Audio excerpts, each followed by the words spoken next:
What is faith according to the Bible? And is it a good thing or a bad thing to have? Sometimes people think faith is what you need to believe something when there's no evidence for it.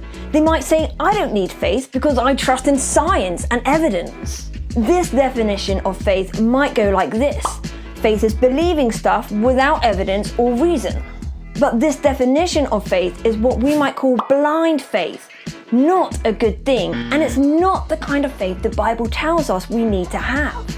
If we're going to believe stuff, surely it makes more sense to learn lots, ask questions, gain information and experiences so that we have lots of evidence and good reasons for the things we believe.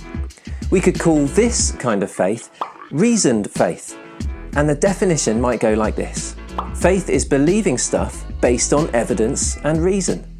This is better, and Christians are encouraged in the Bible to grow in understanding and to have good reasons for what they believe.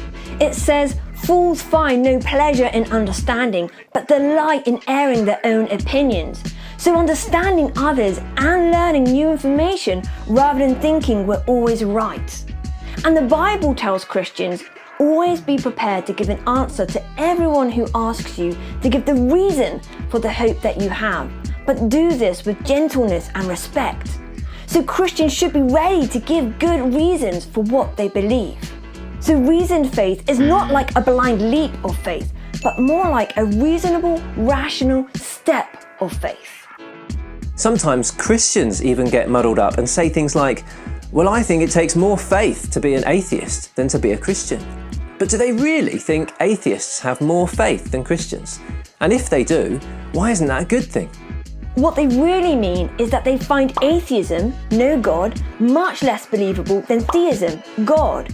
They think it takes a leap of blind faith to be sure that God doesn't exist, and that there are far more good reasons to think that God does exist. That's all. So everyone, Christians included, should think carefully about how they use this word faith. Do we mean blind faith that believes stuff without good reason or evidence, not good at all? Or do we mean reasoned faith, which tries to follow the evidence where it leads when deciding what to believe? Much better. So I wonder who or what you put your faith in, and what reasons and evidence do you have for trusting them? That's the kind of faith Christians really mean.